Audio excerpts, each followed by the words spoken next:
Alright, you guys, so when you're trying to lower a tire on one of these, you're going to find these tools underneath the back seat. They're going to connect together, a couple of rods, this big square end and the smaller square end. Then you're going to take that, feed it in through this tunnel, which you got to take out with a key. Feed that in like so, and then crank it out.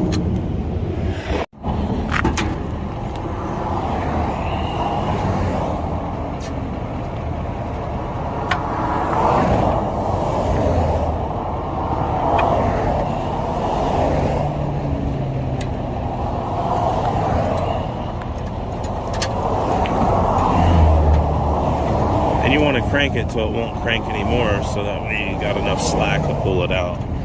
Even though it's on the ground, you don't want to stop cranking because you won't have enough slack on that cable in there.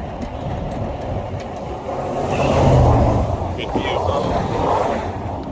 Alright, so looks like there's a secondary latch on here, which I guess I should have got off beforehand, but I'll do it now.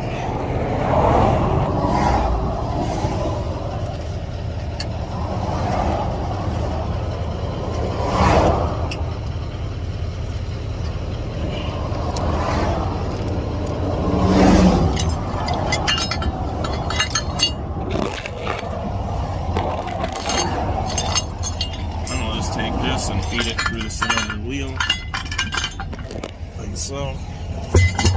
We can pull this out.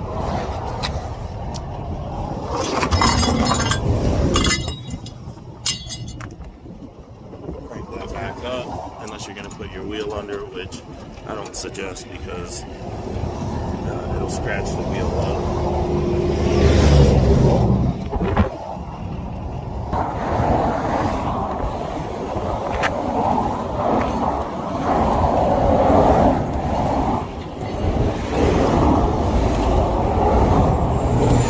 Like I said, there's a key cylinder that's in here. I stuck a key in and turned it out. I really didn't plan on making a video on this because I'm on the side of the interstate, but I figured why not? Might as well make a quick little how-to video on how to lower the spare on it. Well, there you go. Pretty simple and easy. Just let that cable hang about a foot. That way it doesn't get bound up, because without the weight of the wheel on there, it'll sometimes get bound up. And that's what it looks like. It has that tunnel that comes in there and that mechanical winch, and that's what lowers it down. Alright, you guys, so as you can see, I went underneath the lower control arm. You can go under the frame. I'm not going to show you how to do it with the factory stuff because I'm on the side of the interstate, so I'm just going to get this one done quick.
right, got it in there. All right. That's a big old truck right there. All right, guys, it's not the best how-to video on how to change a tire on your truck, but there it is. It's what I could show you. I don't get a tire change opportunity on these trucks every day, so I figured might as well show you what I can in the situation that we're in. So I hope it helped you out. Don't forget to like and subscribe. Drop me a comment. See you on the next video, guys. Bye.